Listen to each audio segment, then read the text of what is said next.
Okay, good morning and welcome to our latest debate with Bordeaux. Today we're teaming up with the Bordeaux Wine Council, Bordeaux Wine Board, to look at Bordeaux generally, but in particular to look at what new things are happening in Bordeaux and new styles of winemaking, new approaches from winemakers, the different appellations of Bordeaux, to get a sense of how the region is changing and perhaps adapting and looking to appeal to a wider customer base, and to help me do that, we have three different producers from Bordeaux who I'll introduce shortly, who'll be sharing some of their wines.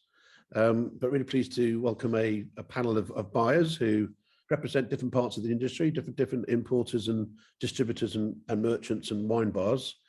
So thanks for you all for joining. In no particular order, we have Daniel Lambert, who's the owner of Daniel Lambert Wines. Nice to see you, Daniel, sir. Good to see you. Well, good to see you in flesh, rather on Twitter. Well, it makes a change. We have Francis Bentley, who's the head buyer at LWC Drinks. Just wine buyer at LWC Drinks. Okay, well, fair enough. Wine buyer at LWC Drinks. Victoria Sharples, who's the co-owner of the new wine bar in Hampstead called the Swain's Wine Bar and Shop. Is that right? Store, beg your pardon. Sorry, shop, sorry. Freddie Cobb, who's the head of buying at Vagabond, who's, well, I'll let Freddie explain what Vagabond are in a minute, but it's a sort of a group of hybrid wine bars and merchants. And we have Tim Carlisle, who's the head of independence and on-trade for North-South Wines. We maybe be joined by Daniel Gregg from Museum Wines. And as I say, from the producer side, very pleased to welcome Théophile Cordonnier from Chateau Anthonique, the Medoc. You can call me Theo or Theo if you want. It's, okay, Theo. All right, fair enough. That's easy for me, thank you. Nice to meet you. We have Gabriel Assehi from Chateau Black. In Côte de Bordeaux, and Baseline Granger from Vignoble d'Espange in Bordeaux and Bordeaux Superior. So I apologise for my pronunciations, but hope you can bear with me. So I thought we could just kick off actually and just sort of look at where the different panelists think, when you think of Bordeaux at the moment in terms of your buying opportunities around the world. I mean, clearly Bordeaux is fundamental to the wine industry and the wine trade as a whole, but it's where how relevant it is in terms of where people's wine buying might be at the moment. So perhaps Daniel, if I come to you first, sir, where you obviously, I know, work a lot in Bordeaux and you import a lot from Bordeaux, but what's your general assessment at the moment in terms of where Bordeaux sits in your wine buying and what you're seeing from Bordeaux? Okay, so as you correctly said, Bordeaux is obviously one of the quintessential classics of the industry. It's sort of a benchmark that everybody looks to and tries to globally attain to. That's certainly the historical view. I think that things are changing very rapidly, certainly for my company. Now, I should put my cards on the table. I'm actually half Bordelais, so I know the region quite well, obviously with my father actually coming from the region. I grew up with Bordeaux wines, but in a professional sense, what I'm seeing with Bordeaux is that with the Chinese market not being as potent as it used to be, I think the Bordelais have got a number of issues now. The frost issue of 2021 has certainly focused minds, but is Bordeaux keeping up with the rest of the world? Is it keeping up with the technology? Is it keeping up with the stylistics that the younger generation want to drink? These are really big questions that I think that Bordeaux isn't quite keeping up with the rest of the world. If you take it to other parts of the world where you can source similar sort of products at similar sort of prices, I would point quite quickly to sort of South Africa, California, North America generally, or South America. If you compare the styles coming from Bordeaux and the styles from these other countries, this is where Bordeaux is actually probably suffering when it comes to developed markets like the UK and the US. Sure, in the classic markets of France and mainland Europe, I'm sure it's doing just fine. But when I'm sourcing Bordeaux, I'm now looking for more fruit-driven wines. And if I can avoid the Place and the negotiation system completely, I'll absolutely go for that. I find personally, I can't abide dealing with the Place system. I think it's probably the most detrimental point of Bordeaux right now. Until the Bordelais get over this, until the producers in Bordeaux have the willingness to actually deal direct with producers on a global basis and actually want to do their exports themselves rather than relying on a person down in central Bordeaux, I don't think many producers are going to really get very far. I don't think the service that the negotiation system in Bordeaux offers is particularly good. I think it's actually a little bit a hierarchy of nonsense, frankly, that's not required. And in this day and age, producers should be taking responsibility for their own imports and exports. They should be doing this themselves in-house rather than just focusing on wine. But there is this culture in Bordeaux that's been there for 25 years. As you probably know, we're the exclusive UK agents for André Lerton and Chateau Fillot, two pretty big names in Bordeaux. Chateau Fillot was the first to break free from the Place system over 25 years ago. And when we did that, we basically took the entire UK market, selling 120,000 bottles of Chateau Fillot in the UK in 1 year. But the negotiation system didn't like that and has done everything it can to try and sabotage that over the last 15, 20 years.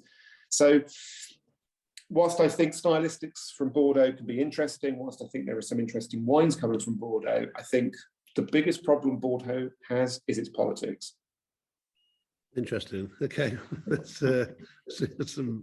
some shaking heads going on or whatever. But we'll come back to that. I think we'll explore where I suppose that's interesting from a buyer's point of view. How actually practically easy it is to buy is also clearly a key factor in where you might want to go to. Freddie, can I ask you? I mean, obviously I know Vagabond has a lot of wines from all over the world. You know, you're always looking for something new and interesting. How does Bordeaux fit into that? So yeah, for those who don't know, Vagabond's a hybrid model. So we on trade and off trade. We try and source, as Richard says, wines that are kind of off the beaten track, something different, something new. So the guest or the consumer, you know, we try and put them out of their comfort zone. So at least once they leave the venue, they've learned something new, and hopefully, if we've done our job right, and our teams have done our job right, we recommended something they like. Now, I will echo some of the sentiments that Daniel said just now. Probably not so punchy, but in a punchy manner. But yeah, I mean, with Vagabond, whenever we have Bordeaux on the shelves, it flies out, regardless of whether it's, you know, if you're looking at a drinking in price of around 25 to 35 quid, so that would be like about a 10 to 15 pound retail, or if it's you know your Chateau Kier ones, which we've had in recently as well, which is more like, you know, pushing it over 100 quid, it will always fly out. Now, when customers and guests come in, they don't exactly ask for a specific style of Bordeaux. They might suddenly say, oh, do you have an appellation? Do you have Pauillac? Do you have Saint-Emilion? Do you have Saint Joseph? Do you have whatever it may be? But they not Saint Joseph. Do you have the Grab, whatever it may be. But they don't really they don't really say, have you got something like, you know, fruity Bordeaux? They always expect to have something probably a bit more traditional. Which as a buyer kind of conflicts me a little bit, because I like Daniel, the fruitier styles, the lighter styles, the kind of more modern styles. And when we do have those kind of styles in, they also sell. So it's the name Bordeaux sells, and that is ultimately what it comes down to for us. But some of the wines don't really fit in with our ethos, our kind of philosophy in terms of wine sourcing. So yeah, that's kind of where we're at. But as I say, it sells whether it's 10 to 15 pounds retail, or if it's more like 30 to 50 pound retail or 60 pound retail, it will always sell. We will always have that demand for it. But we have to also admit that, you know, our customers are getting younger and younger. I mean, I'm getting older and older, so it seems like they're getting younger and younger. But so they're more, they don't really ask for Bordeaux as often as, say, the older generation, or when we first opened 10 years ago. We still have loyal customers that will still come in, and they will still ask for Bordeaux. But the younger consumers that are coming in, in our stores, at potentially in Birmingham and things like that, they don't really ask for Bordeaux as much as our older consumers. Okay, can you say what kind of a proportion of your range would be Bordeaux, or is that? I mean, it really varies. I mean, it's not exactly, won't surprise people to say when as soon as it gets closer to Christmas, our range of Bordeaux will increase maybe up to, probably up to about 3, 4, 5% of the range. But for the time being, it is, we might have 1 or 2 lines in, but that's about it out of 100 in a specific store. But we are looking, we work with Wines of Bordeaux with the promotional side of things. So we want to promote that Bordeaux is not just for Christmas, much like port and everything else. We want to have, promote white Bordeaux, for example, the Cremons as well a little bit, and some of the and those style of wines. So we do think that Bordeaux, we all know Bordeaux can be drunk at any time of year, but unfortunately we are still kind of semi-stuck in that kind of annual cycle, just ramping up the Bordeaux's closer to Christmas time. And some of it is down to, we want to work closer with producers, and that's something we cannot do with the current setup at the minute, with the current supply setup, which makes it very difficult for us at the minute and kind of a bit of a turn off for us. Okay, interesting. Thank you. Francis, can I ask you? Where does Bordeaux sit within LDBC drinks? Well, I can talk about the on-trade in general. I think that's more helpful. I think that Bordeaux has sort of lost its way a bit in the on-trade because it's just not as important anymore. You don't need to have one on your list. It used to be the case that I think everybody from a casual pub all the way up to fine dining would of course have had some level of Bordeaux on all of their lists, and I just don't think that's the case anymore. I think the industry's changed. I think tastes have changed. I think people are wanting, as Daniel has touched upon, lighter, fresher styles of wines. I think they've wanted more New World fruit. It's always been that is where the industry is moving to. I think that we are seeing that what we now have on the lists in general is just the really classic style. And it's not, when I've been to Bordeaux in the past few years, it has been the case that I see some innovation, and I have seen a greater move towards organic, sustainable. And I think that's very important. And I think that's some of the messaging that Bordeaux can win with. And I think that there is more accessible wine that's open, that you can consume on release, and that's really important as well. But I think that there has been a bit of a case that it's lost its way, and I don't think that Wines of Bordeaux as a generic body is communicating to on-trade consumers particularly well. It does a lot of work with retail, which is great, but it also seems to advertise in things like a decanter a lot, and you're like, these are the people who are already your customers. You don't need to talk to them anymore. You need to do more work with the on-trade, otherwise I don't think that the category is going to continue to be as important as it has been. Yeah, I think it's interesting. It's the context of Bordeaux within the rest of the world as well. I think sometimes, perhaps in my experience, Bordeaux often sort of sits within sort of the context of. And it feels like other winemaking countries have really learned from Bordeaux's successes, and they've taken those lessons and applied them, and are making some amazing wines and communicating that to people really well. And it's kind of left Bordeaux behind a bit, which is really sad. But it needs to change. It can't just sit there and do nothing about it, because it's just becoming less and less relevant for the on-trade. Brilliant, thank you. Well, thanks for that. Tim, can I ask you your north? Well, perhaps just give a little introduction to North South Wines and where you're working with Bordeaux. North South Wines is multi-channel wine importer distributor working in pretty much every channel. We don't really do so much with the on-trade. We work with regional and national wholesale rather than going direct ourselves. In terms of Bordeaux, it's actually a region that we've actively avoided. And the reason we've avoided it is the vast majority of our customers are able to do groupage, or have before Brexit been able to easily do groupage through a négociant. And because we work directly with our growers face to face, we want to have somebody that we work with who's a family-owned producer.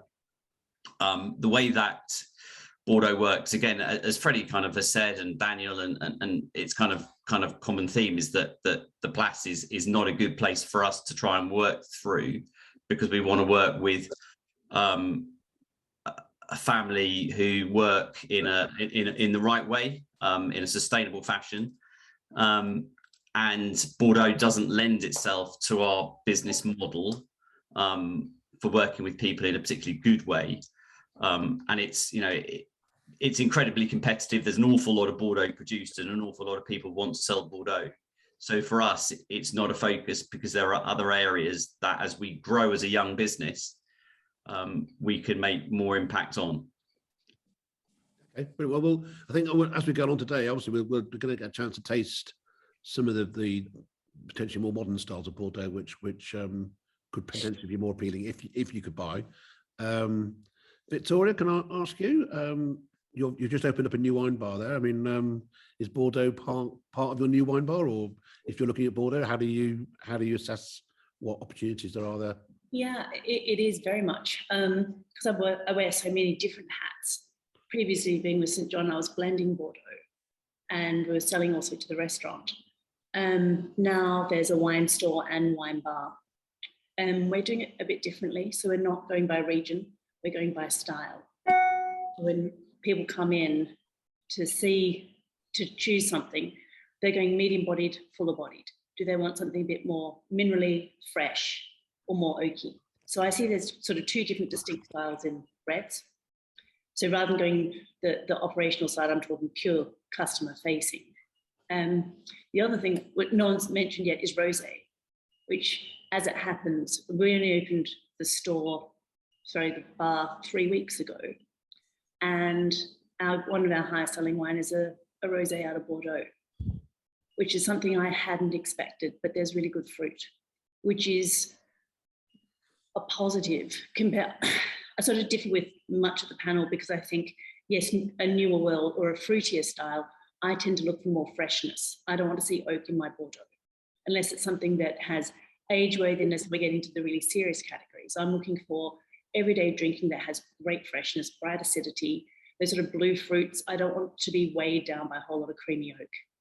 And then on the whites, because I'm a huge champion of white Bordeaux, and I like that style that sits somewhere between, Sauvignon Blanc dominant just, but with the good Semillon strength to it. I find that it can provide a really good bridge between the Sancerre drinker and the New Zealand drinker. And I think what it does is Bordeaux can offer something which, when I first moved to the UK, I remember being in a supermarket and going, claret, what's claret? And I had no idea what the hell claret was. And I was like, claret, Bordeaux, okay, so it's Bordeaux. So hold on, there's a great variety. And it was the most confusing thing. And now I've sort of taken it as it is. But I think we also forget that no one necessarily knows what it is that they're drinking, but they may know the style. And I think for me, I've got Bordeaux Blanc, Rosé, and yes, I've got some higher end Bordeaux. We just do a couple of bottles that have got some age on them for interest. But I don't see it as something that people are avoiding or running to. It just is it's a style that happens to fit. Great, okay. And in terms of where you're sourcing your Bordeaux from, are you working with traditional importers, or have you got as far? Yeah. Currently, yeah.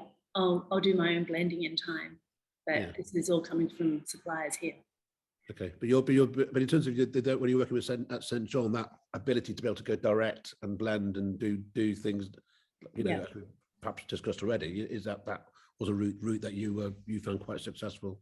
Very much so. We did a lot of work and looked at a number of different producers and reviewed the style, because there's a particular style that when you're blending that tends to be a bit oak dominant for my liking, a bit creamy. And I'm going to say it and I'll probably get shot, but sort of old man claret. And that is just not what I think people want anymore. And maybe I brought that slightly feminine side to it, where you have freshness and you're not that big whopping wine. And it's not easy to find. And it took a few different producers and a number of different trials to find that style. Because I think it was this is 5 years ago now, but that typicity of what they expect isn't necessarily reflected in what I think London drinkers want. And I say London drinkers / potentially Australians as well, with my other hat on. Okay, fair enough. Daniel, nice to see you. Could you perhaps give us a minute on museum wines and what you do there and where Bordeaux fits in with your range? Sure. So Museum Wines is a multifaceted wine retailer, e-commerce retailer, and on and off trade supplier. So we have need of Bordeaux at all levels. We normally have about 60 different Bordeaux in our retail shop at any given time. We're in quite an affluent area in Dorset's Tarrant Valley. I think when you move here, you get given a Range Rover. There's that many of them, and obviously they all have big boots, and they reverse up to the door, and you see them coming, and they fill the boot, and it's very lovely. So we do need a good range, and we do need to have good stock on hand. It's a big shooting area, so we'll get people who'll turn up and they'll want to spend £1,000 on a dozen bottles for their shoot dinner. So we do need to keep that quantity and value of wine available. We have, on occasion, we have had first growths on the shelves just because people do turn up and buy them on a whim, which is obviously a nice position to be in. E-commerce, we actually sell relatively little Bordeaux online. I think that's mostly because we don't buy a lot. We have bought some stuff on Premier in the past, but normally it's to sell in the future, but we've only done that in the last few years. I mean, typically if we're trying to buy a 2009 or 2010 now, we're just going to be not competitive in terms of price because we'll be priced against someone that might have bought it 10 years ago. So it's not a big thing for us online. I mean, we sell a lot more high-end American and Italian wine than we do high-end Bordeaux. And then in terms of wholesale, we have Chateau Haute Bareil, which we buy, I think it's about €3.50. And we sell it to the trade at about £9.50 ex VAT, and then it goes on their list at 39 quid. And as all of you will know, buying anything at €3.50 and expecting it to taste like Bordeaux is incredibly difficult. It's not that recent. We've had it for about 18 months, but we went through a number of similarly priced wines, and a lot of them just tasted like French red wine, and they didn't have that Bordeaux typicity or anything that would identify as claret. As Victoria was saying, it's that claret which we get a lot. People come into our shop in Dorset, I'm going to get some Berry Brothers good ordinary claret. I say, no, I don't have that, sir. But I say, no, it has to be that. And it blows my mind that there are people that still think, especially considering a region that it is all about the terroir and where it's come from. They don't care where it's come from. They care that it says Berry Brothers on the label. And how many Bordeaux's are produced? 8,000, 10,000? As far as they're concerned, there's one worth drinking. But unbeknownst to them, it's a different wine every year. So they're drinking the same wine every year, but under a different label. Or sorry, the other way around. Same label, different wine. But that's our sort of our entry point. So that's $14.99 in the shop. Just under a tenner ex VAT to the trade. And then we work with Clos Cantenac, Chateau Séraphin as well, who are both owned by Martin Krajewski, who used to own Chateau de Sur. He's living in Bordeaux at the moment. He also owns Aristea in South Africa that we import as well. All three of those lines we share with private seller.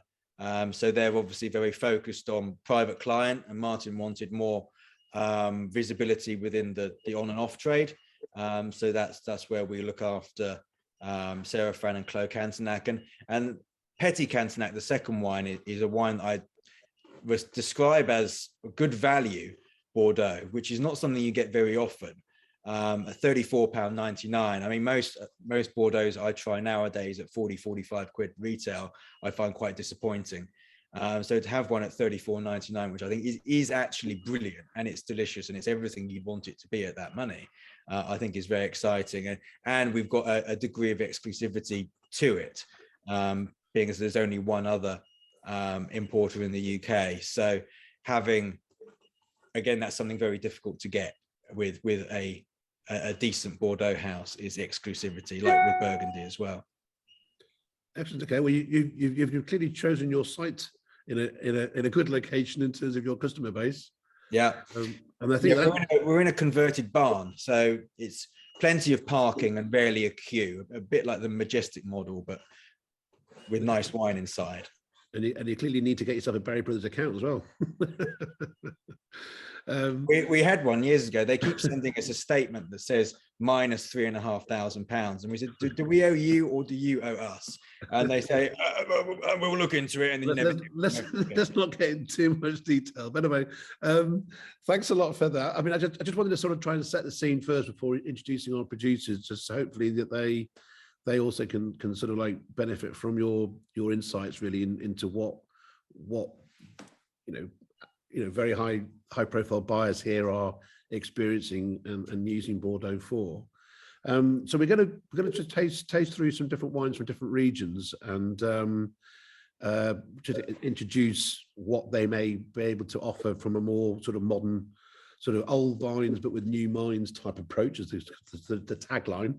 We're going to start actually in the sort of the Bordeaux Superior region, which is, according to my notes here, apparently accounts for 53% of all Bordeaux vineyards and covers 7 AOCs, reds, whites, rosés, cremants, the full gamut, and has sort of 5,000 producers, 57,000 hectares, and is selling 60% of its wines to the UK. And I think potentially this is sort of the real kind of beating heart of Bordeaux, where potentially a lot of that hopeful diversity and accessibility, and if there are going to be affordable wines from Bordeaux, this is potentially the region to be buying from. So can I introduce Baseline Ranger from Vignoble d'Espagne? Beg your pardon. Could you perhaps introduce yourself and the winery, and then and also the wine that you want to try and show this morning? Well, I'll be presenting white wine today. Okay. So I'm Baseline. I'm the managing director of a family-owned business that I manage with one of my brother. We are located in the Bordeaux, but specifically in the Entre-deux-Mers. We're very much attached to the Entre-deux-Mers. I have put a picture behind. The Entre-deux-Mers is specifically, how do you say, specifically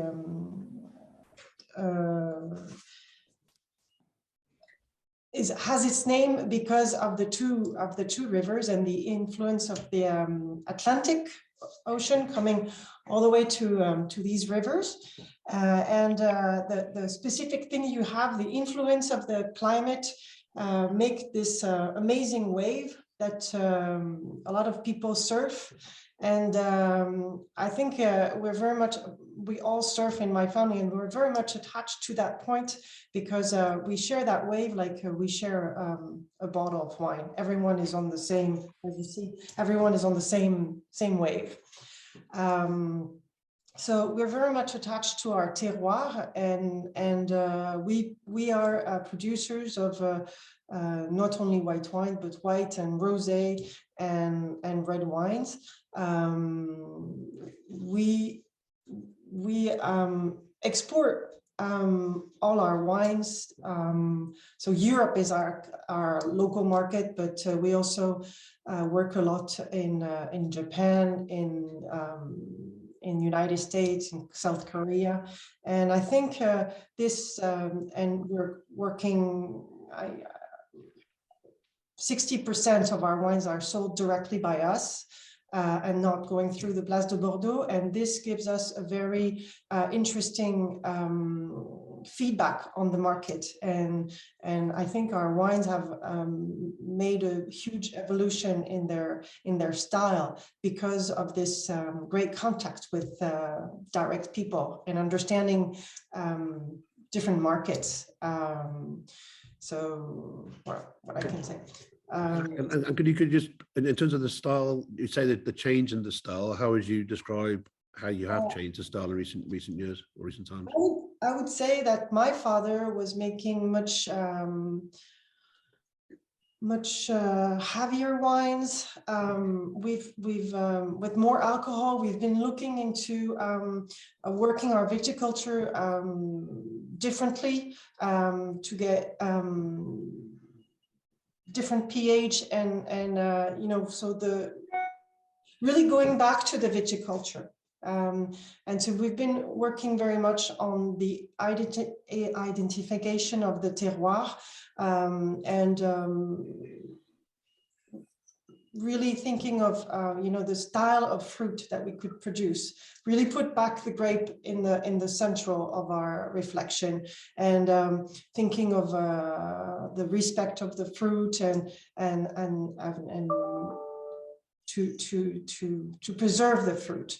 And maybe we've changed a little bit the way of aging the wines too. So you have some of our whites are straight fruit driven, but some of the whites are barrel aged, like some red wines. And I think we've been thinking of making our wines a bit more with a little bit more drinkability.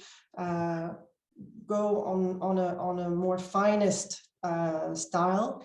My father was making, he liked very fat white wines. He liked very heavy reds, and we've been going on a more finest way, I would say. Okay. And do you want to introduce the wine that you have here? This is the Chateau. Well, you best if you probably say it. So this is Chateau Belair Perponcher. It's a wine which has been in the market since 1982 on the UK market. Wine we work with the Wine Society. You all know the Great Wine Society, but it's a great partnership we have with them because they're very much attached about the quality of the wines. And the buyer for Bordeaux is Tim Sykes, and he comes 4 times a year. He comes during harvest. He wants to catch, really to understand each vintage and to understand what we're doing. And so we've really created a great partnership with them, and they've helped us to, you know, take some direction sometimes, making sure, you know, the wine will be with success with their customers. So Belair Perponcher is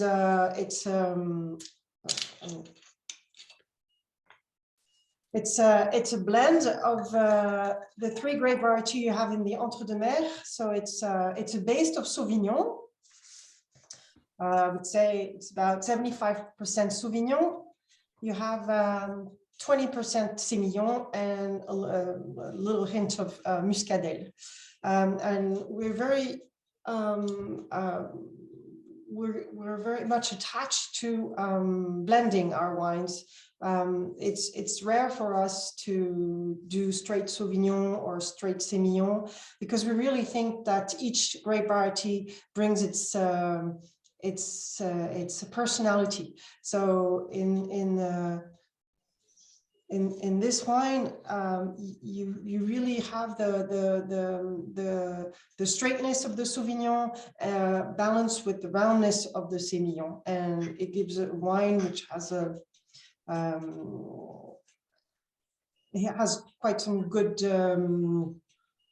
balance.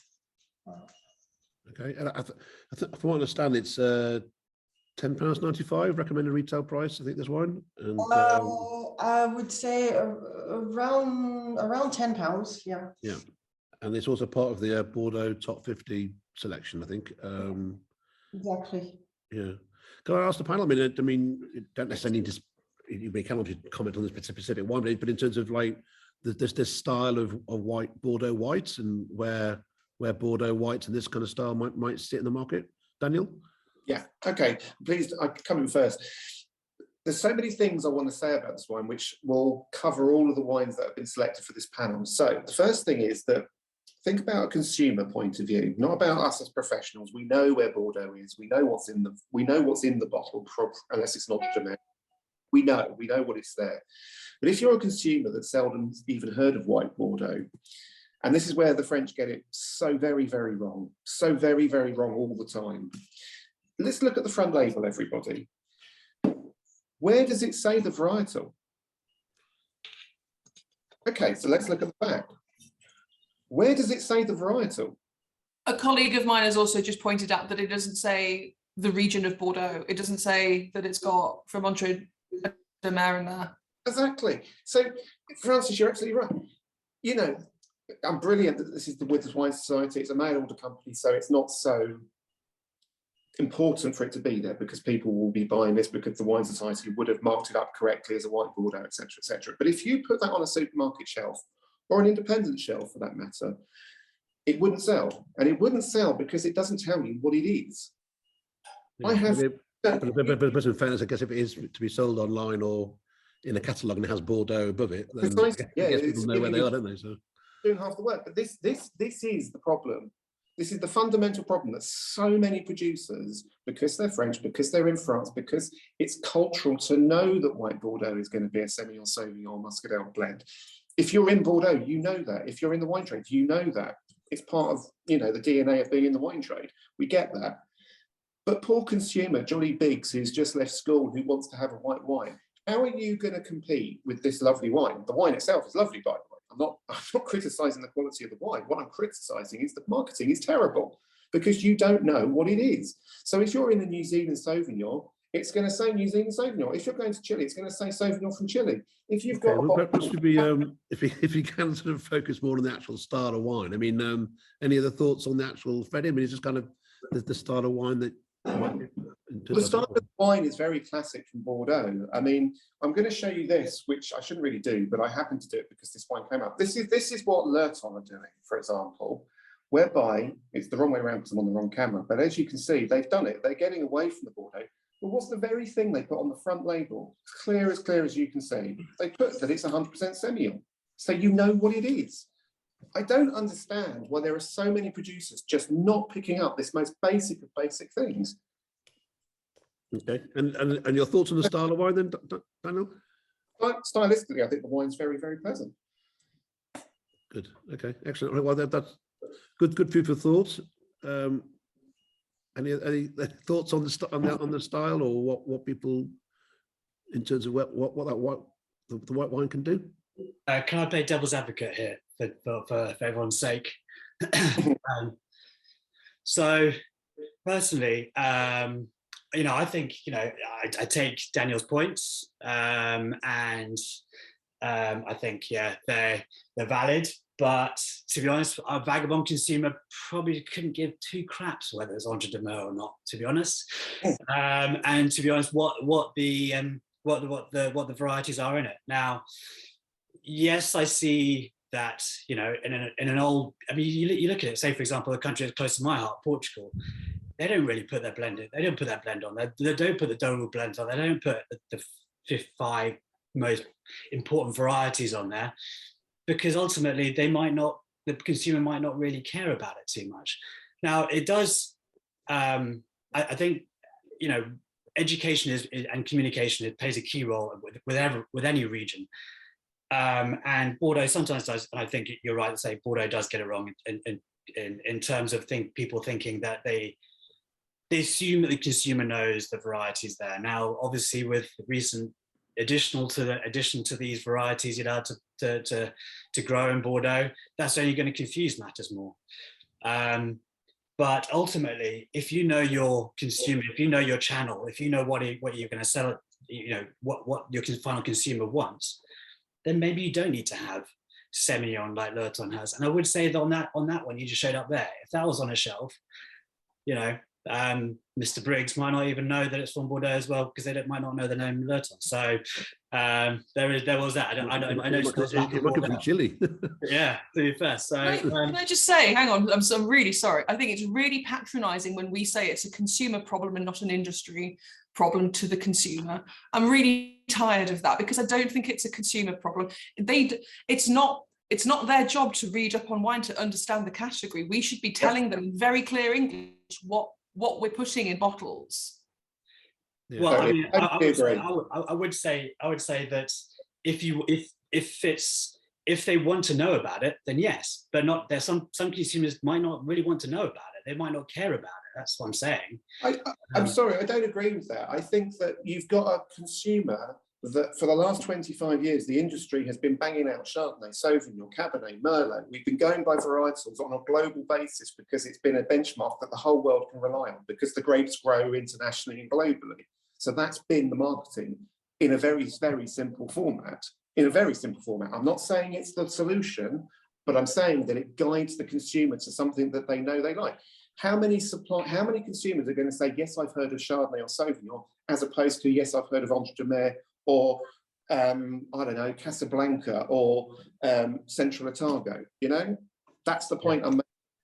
Yeah, but I'm also going to pick, sorry, Victoria, I was going to also just also pick on what Victoria said to begin with. You know, for us, for you guys, it might be different, but for us, and just knowing our channel and what our consumers like, they like to know about styles and what they like. So if they come in saying, I like a crisp, dry, white wine, whatever it may be, then that is what we do.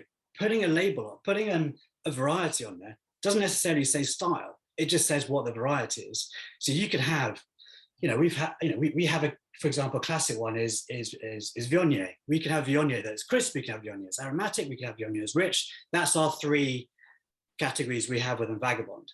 So I'm just playing devil's advocate here by saying that just having the variety on there and things like that, yes, it has an indication what it may be, but it doesn't actually give an indication of what it might taste like and what the style is. I'll be back in a second because I'm going to show you exactly. Gabrielle, you want to say something? I'm a former Londoner. I was born and bred in London, and I have to say I agree with what Freddie's saying here. The amount of times, and also Francis, the amount of times I've had friends. I mean, I got into wine very late at the age of 18, and I drink a ton of it now, obviously.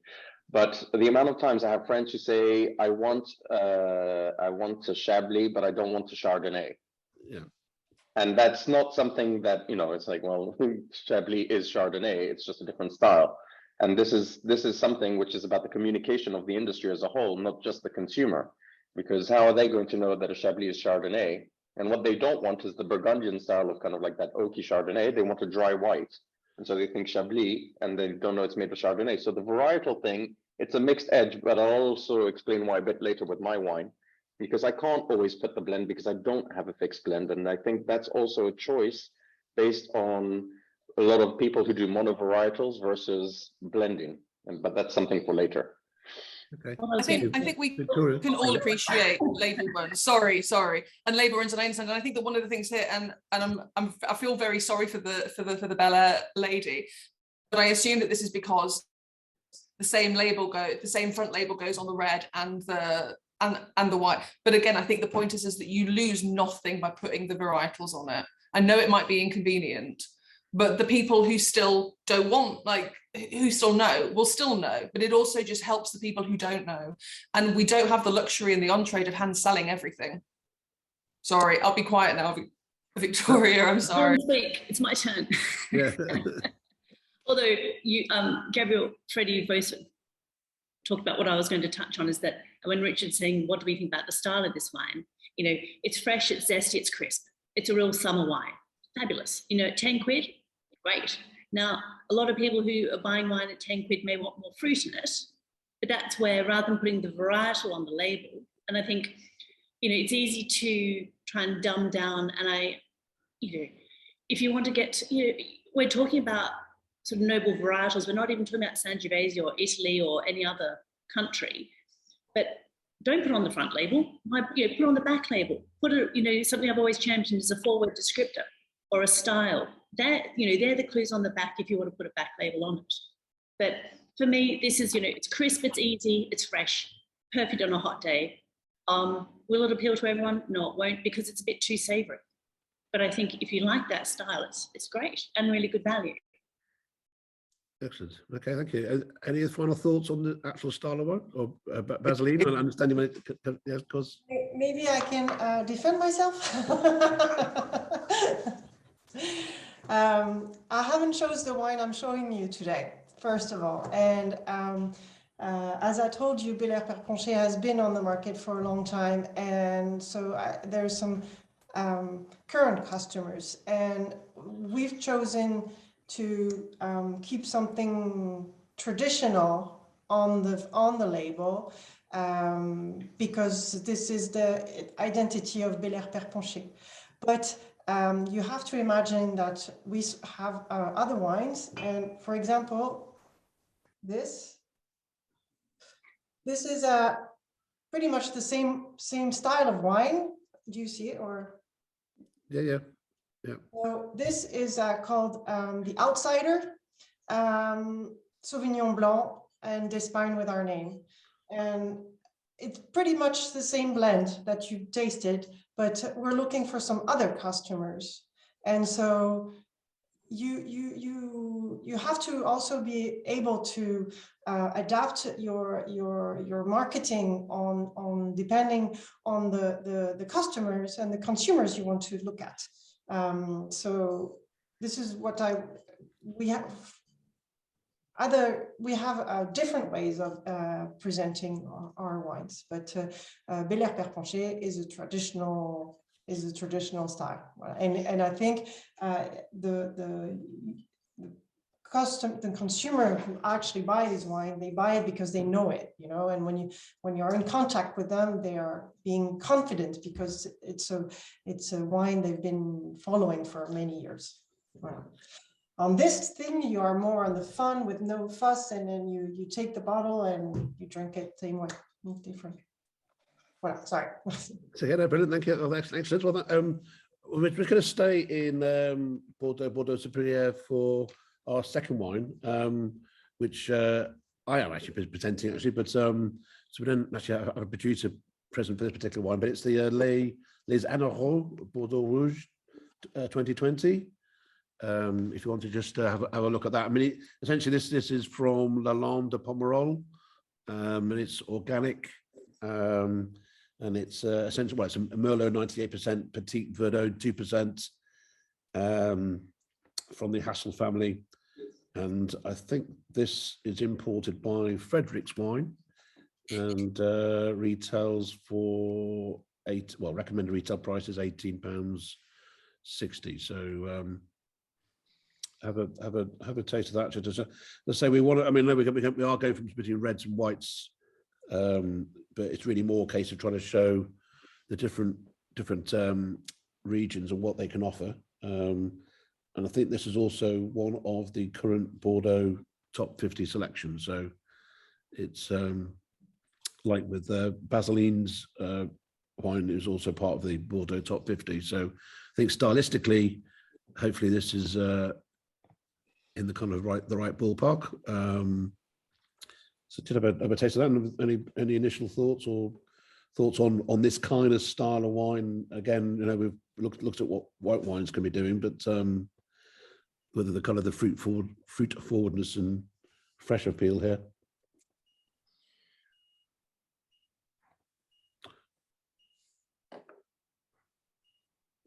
I'm paranoid to go in first now. I'll let someone else go. Daniel, the other Daniel. Yeah, first impression is very nice. I'm familiar with the label, not this label, but his one that's labeled Lalande de Pomerol. We've got the 2007, which we've been on that vintage for as long as I've been with museum wines. I'd love to know the story behind why Les Caves have so much of the 2007 Lalande. But it smells good. It's young Bordeaux 2020, obviously very young. There's a little bit of new oak there, which hasn't quite integrated yet, but you wouldn't expect it to really at this point in its life. The 14% alcohol is relatively high. That's well integrated on the nose, at least. There's no heat coming off of it. You mentioned earlier that you're obviously able to sell wine at a very high level. I mean, do you also look at wines at this kind of level as well, in terms of for yourself, in terms of the? I mean, £18 is still quite lively, I suppose, for some consumers. But yeah, I mean that's more towards what our customers would buy for everyday drinking. Obviously, me included. £150 a bottle is not every day for. I'm sure some of our customers. I actually know some of our customers who probably would. But yeah, absolutely. So I mean, our average price of a bottle sold is £19.99 in our shop. So it is bang on what customers are looking for to buy a case or two of for Tuesday to Friday consumption. And it's a tricky price point for Bordeaux. Again, you can fall into that category of it says Bordeaux on the label, but is it really delivering? And I think that it's the age-old thing of what you could get from Bordeaux 10 years ago to what you can get now. And our customers, their mind is still what they were paying 10 or 20 years ago. And they look at 20 quid and they still want a bit more than what a lot of the times it delivers, which is at that point, which is where we direct them towards South Africa. But I mean, we've got... So the only one we've got under £20 at the moment is the Oak Barai at £14.99, which I mentioned earlier. So there's definitely a gap at that price point for us at the moment, and then we jump up to 25, 30, 35 after that. But yeah, I mean, there's nothing wrong with this wine 2020, but you can drink it tonight. I suspect it will be even better tomorrow. Yeah, good. Okay. So Tim, any thoughts from you? I mean, it just sort of I think it's nice in that there's bright fruit, and it's quite fresh. I think it's for something that's calling itself Bordeaux. It's got quite a lot of structure, which, if you're looking to compete in the market where people are looking to pop a bottle open and drink it on the patio or sit in front of the TV and drink, which is, where a lot of wine these days gets drunk, rather than sitting down with food, it's probably a little bit too serious for that. But I think in terms, what it isn't is kind of a bit dry and dusty. There's no real green nastiness that that we kind of associate perhaps with lesser appellations in Bordeaux from 10, 15, 20 years ago. So I think the style's good, but it's whether or not Bordeaux, for me, I'd just like it to be a little bit softer and more generous for kind of pushing through into kind of slightly broader market. Thank you. Victoria, your thoughts on the style? Yeah, I think, I mean, it's clean, big tick, it's fresh. It has a lovely freshness that I was banging on about before. It has good fruits. It's a much, again, a really savoury style. And as Tim said, it's not, this will benefit food, as will cheese. I'm not a big red wine and cheese drinker. I'd always put white wine with cheese. But for me, this has enough freshness and acidity that with cheese, it's a really great all-rounder of a wine. Now, if someone came to me and they wanted a, it goes back to what sort of style wine do you like to drink? Don't ask them what grape variety they drink. What style? Do you want it fresh? Do you want it, lots of fruit? Do you want it creamy and rich? And if they want creamy and rich, they're not going to like this at all. But if they want something lighter, which this is, there's a depth to it, but I wouldn't say it's a heavy wine. The alcohol is nicely integrated. It sits nicely, and absolutely another day, a bit more air. Having just opened it, I'd like to see it with. I would actually decant this and give it a bit of a shake up just to get a bit more air into it. Yeah. Any other thoughts in terms of where this kind of style of wine might sit in people's portfolios? I have got comments if people. Yeah, go on, Daniel. Okay, so it's the same thing as the last one. No varietals on the label, either back or front. The biggest selling point for me on this one is the fact it's organic, which nobody's picked up on yet. Yeah, which is a really positive thing. I think organic wine is certainly something I'm very interested in, and something that I think is showing that you've got some quality in the bottle, not necessarily because it's organic, but you know that there's a lot more. As somebody in California put it to me the other day, you walk through the vineyards a lot more times if you're organic, which I thought was a lovely way of putting it. Yeah, but Bordeaux, there is a lot more organic winemaking in Bordeaux in general, isn't there? Across the board. But let's put this into context now. Again, I'm not trying to be down on Bordeaux. I'm half Bordeaux. I love the region, but this is 18 quid retail, right? Well, according to my notes, yeah. Yeah, so 18 quid retail. We know the average consumer isn't going to get anywhere near this. That's the fundamental problem. What else can you get globally for 18 quid? Quite a lot of other things for a lot less, and probably more giving in the fruit, probably more giving in the stylistics, and probably easier to drink. Do I like this wine? Yes, I think the wine's actually, well, very, very pleasant indeed. And it's a typical right bank Pomeroli style wine. I think it's quite pleasant indeed. But it's not really telling you anything. And this is the problem with Bordeaux. Again, it's telling you it's from Bordeaux, at least this time. But unless you know what you're looking at, you don't really know what you're looking at. And again, it's not being communicated to the consumer. As Francis said earlier, we're the industry that should be helping the consumer to make informed choices. That's what our job is really at the end of the day, whichever way we want to carve it up. This isn't really giving the consumer an informed choice, apart from the fact it's telling you it's from Bordeaux and it's organic, which is great, but just a little bit more, and there would be that little bit more interest from consumers probably. Okay, great. Any other thoughts? You could almost argue against that with, as Daniel said, a lot of your sort of general consumers, they're not at £18, they're at £8 or £9. People that are willing to spend £18 probably do have sufficient knowledge of Bordeaux. I mean, you don't know it's going to be Merlot dominant because you don't actually know. You know it's from Bordeaux, but there is no indicator as to which bank the fruit is from. But I think you could almost put people off by putting Merlot on the label, because whilst Merlot sells in abundance up to £9.99, I think there's probably still more aversion to Merlot. And I think almost at the same point to the wine Daniel showed that said Semillon on the label, I think you've got more chance of selling that if you say it's Bordeaux rather than saying it's yeah. Semillon. And this there's a lot of South African Semillon. It is, people don't know it, and the people that do know it don't want it. And winemakers love it, but wine drinkers often don't really get it.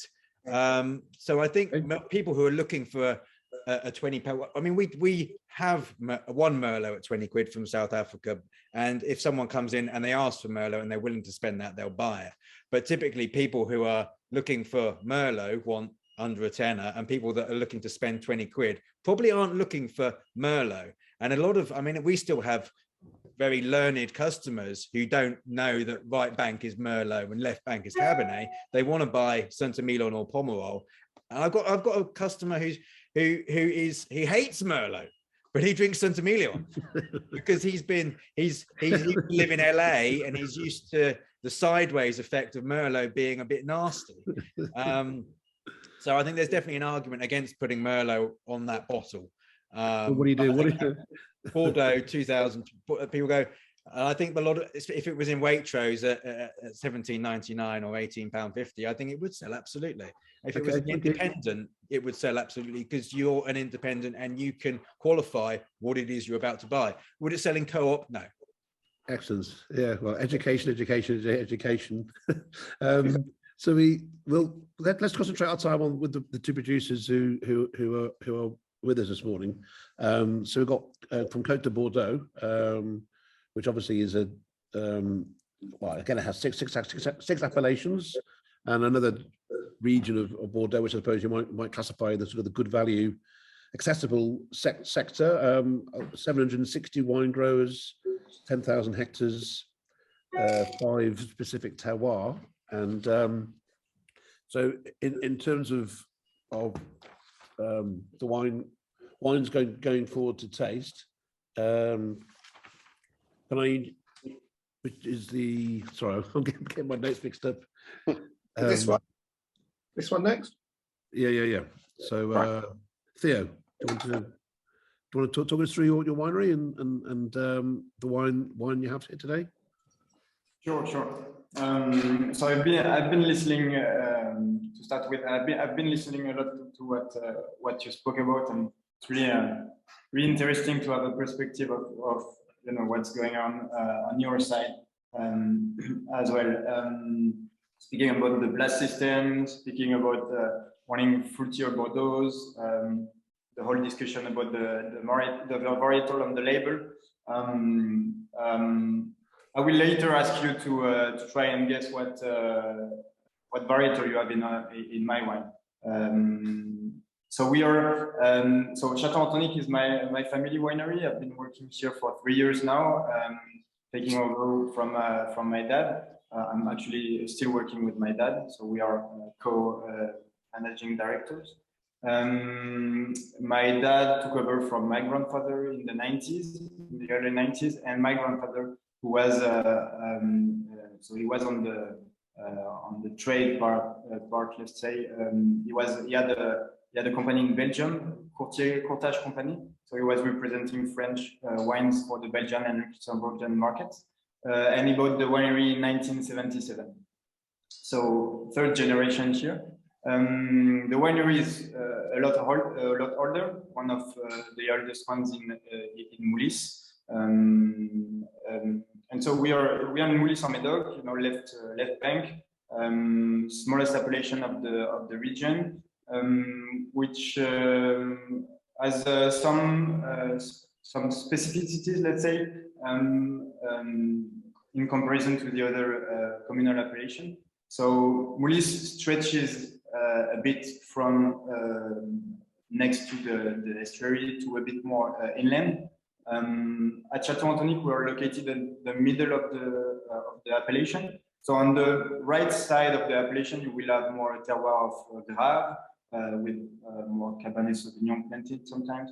On our part, so really locally at Chateau Antonique, at the border with this track as well, there is a terroir that's a vast majority of clay limestone and underneath of blue clay. And then on the western part of the appellation, you have more Pyrenean gravel. So on some of the parcels that we have on the right side of the appellation, we plant our Cabernet Sauvignon. Most of the winery is around, most of Vineyard is around the winery, so in the middle part of the appellation. And it's clay limestone, so we have a vast majority of Merlot in our blend. So I gave you the answer of my question, actually. So it's pretty unusual for the region. Speaking about Merlot that doesn't sell so much, I believe you may. It was maybe a reference to this movie. I don't know really the movie that's shown up in the US like 30 years back, where there is this line tackling Merlot. And I know our importers in the US, they speak about this movie sometimes, and so they don't sell they don't always sell the wine as a Merlot dominant, but they do catch people. When they sell the wine, people like the wine, they tell them, oh, it's Merlot, and if the person is known to not like Merlot, it's always nice to have this playing game. So we have 30 hectares, and for the past 10 years we've been developing agroforestry even more than 10 years, since 2011. Agroforestry at the scale of the whole winery. So we have 30 hectares of vine. We have also 20 hectares of forest around the winery. So agroforestry, to put it really short, what we're trying to do is try and see the viticulture or culture of our vines, not as a monoculture anymore, but to have the vine evolve in a more coherent and comprehensive and balanced ecosystem, where the vine is acting better and behaving better against parasites, against diseases, against climate events sometimes. So it can be resumed in 3 points. First, we've been starting so in 2011 by planting hedges alongside our ditches, so on the side of our parcels. We have now a bit more than 3 kilometers of hedges around the vineyard, and they are making the link between the woods and also the parcels, having a lot of fauna that's sheltered inside the hedges. Second step is permanent cover. So we've been not working the soil, that's for sure, unless it's under the row of the vine. But we've been even seeding a mixture of cereals, leguminous, and crucifer. So three families of plants that fix a lot of carbon and nitrogen that then nourish our soil when we put it back down. And the third step is planting actually trees within the parcel. So we've been doing that for the past 7 years for each parcel that we replant every year. And so in that way, we also turned, in that direction, we also turned organic. So conversion was between 2016 and 2018, and certification since 2019. So you're looking at Antonique 2012, 82% Merlot, 18% Cabernet Sauvignon. We also have some Cabernet Franc and Petit Verdot in a small proportion, so they don't always show up on the blend. A more recent blend, let's say, would be 2019. That's 73% Merlot, 21% Cab Sauvignon, and then 6% Cab Franc. So it's always varies a bit, but vast dominance of Merlot. It's so 2012 on the style of the wine, we were let's say still a bit more traditional. I think it's drinking super well right now. 10 years, it's 10 years now. I've tried it earlier and it's drinking really well. We've been changing the style of the wine with going organic, with agroforestry as well, but especially also with the introduction of terracotta amphora in the aging since 2019. For example, we produce only 2 wines, Chateau Antonique and Les Aigles d'Antonique. And Les Aigles d'Antonique 2021, it's 50% in terracotta amphora and 50% in 400 liters barrel. For the wine, we're trying to have a shorter aging. It's bottled before the next summer, so it will be bottled in July. It's a really fresh and fruity wine that we've been producing like that since 2017 actually. And the first wine, Chateau Antonique, with amphora, with what we've been working on, it's giving a more fruitier wine as well. So I think it would be interesting for you if you can get a bottle of 2019 Chateau Antonique in the near future to have it taste again the 2012. I think I always present an older vintage and a new vintage to see first how the wine evolves in bottle, and second, quite show the difference in style as well. And to end up with what we started, it's speaking about the plus system and our distribution. We are now 100% independent from the Bordeaux wine merchant. We've been always fairly independent, as when my grandfather bought the winery, he was selling 80% through his business in Belgium and Luxembourg, and 20% through one négociant that was going in France. And since 2017, we are not selling anymore to the négociant. We're doing everything direct, 80% abroad, mostly Belgium, Luxembourg, Germany, the UK, and the US. And so that's yeah. Can I ask you a question? Sure. Obviously, you've left the Place. I mean, that's obviously because your business was already pretty much set up with 80% already being sold in Belgium, but not being how can I put it? Not being a servant of the Place in Bordeaux. Do you think that's a real positive for the winery and gives you the freedom that you need to express your wines on an international basis? So I think the Place is working well for super high-end Bordeaux. And it also works well for let's not say low end, but bulk wine Bordeaux. So we produce two wines, Chateau Antonique, Les Aigles d'Antonique. We have also a market, and that's on those two wines we are independent from the Place. We have also a market for bulk wines that helps us have a selection and bring up the quality of our two wines. So and that works really well. We are working with one negociant for this, and that's working super well. So I think being independent gives us the freedom. It's also because our main markets are Belgium and Luxembourg, and that's a huge amount of our volume. So what I need to deal with when we're left after bottling and after what we sold en primeur to Belgium, Luxembourg, and Germany, basically. It's only 10 to 15,000 bottles out of 120,000 bottles that's produced. So that leaves us in a good position, and me in a good position to go and try to do have a really high quality relationship, long-term relationship, and develop with other countries.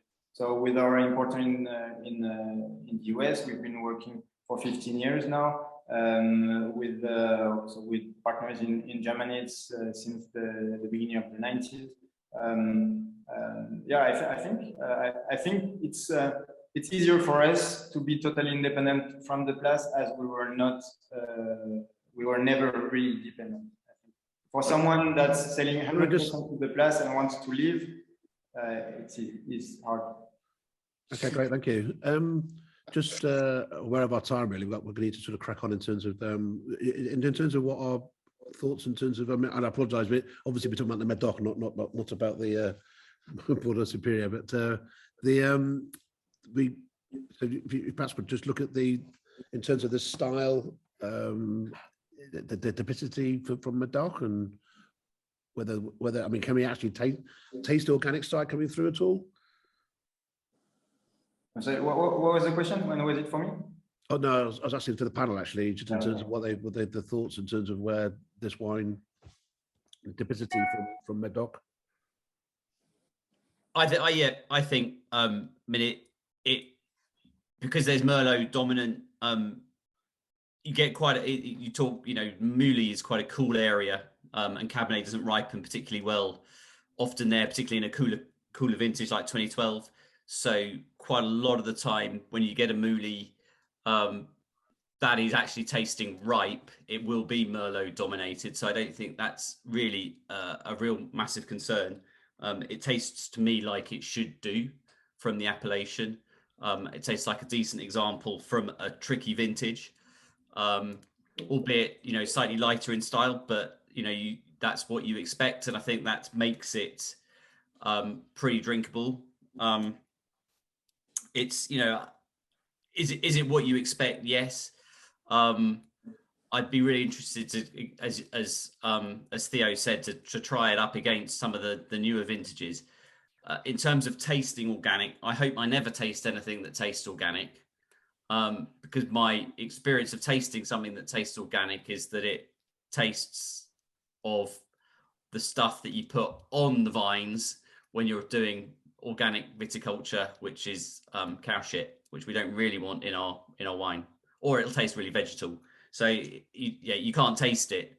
For sure. I was not saying we taste organics more. We taste the change in style with Amphora, with what we've been doing in the cellar as well. We have a different technical director since 2017, and it really changed the way we work the vats during fermentation. Before we were applying, let's say, the same plan for every vat, and now what we do is that every morning during fermentation, 5 a.m. when we start harvesting, we first try every vat, and for each vat we decide exactly what we will do for extraction and what work we will do. So I think that's helping us making a more precise work for each vat, and overall it's beneficial. And how long have you been using Amphora for? Since 2019. 2019, they were representing 8% of the aging. 2018 we doubled to 15-16%, and 2021 it was so it's still in the amphora, it's 20% for the Chateau Antonique itself. Question on that, with using amphora now, because we're looking at the 2012, which clearly is a cool year. It's needed time to come around as it is now. What are the thoughts if you're moving towards more amphora? What's the likelihood of having those wines aging, like you being able to release a wine 10 years after it was made? And is that something that means this is sort of a change of Bordeaux? Is this part of the new Bordeaux we're looking at? I'd say so. Our 2019 has been bottled last year in March. We're already selling it, and we've been selling it pretty much since it was bottled. It's drinking well. Some people would prefer to decant it. Some others pop it open and drink it. You know, it's mostly Merlot, so it's also more rounder, more approachable, I'd say. But also the fact that it has amphoras helps it to drink earlier. That being said, it's also a wine that will age because it's balanced, and so, you know, I think it tastes as it's supposed to be, meaning it tastes good at every time period of its life. So I think it's an interesting point to think about, because if suddenly one of the joys of Bordeaux is that you have wines that have been aged for many years, and if the new style doesn't lend itself to that ageability, suddenly is Bordeaux shooting itself in the foot? Yeah. Any other thoughts on these, Francis, in terms of this kind of style of wine? I think this is a really important wine to the entree because it's drinking well now, and we, you know, I mean, I don't know when you release this, but we need to have things that can hit the market and open. And I think that's one of the benefits of the 2020 that we just tried, was that yes, it's a bit tight, but we expect that, but it's got a lot going for it now, and you can just get it on shelves, get it in people's hands, and there's a lot to like about it. And I think as we've sort of discussed, that's one of the important things with modern Bordeaux, is this approachability and this accessibility in youth. You guys don't want stock tied up. You don't want like cash tied up that way. Neither do the customers that we have now. I think gone are the days where a lot of people have big cellars in their restaurants and can buy and keep stuff and age it. It's much more about fast moving stuff.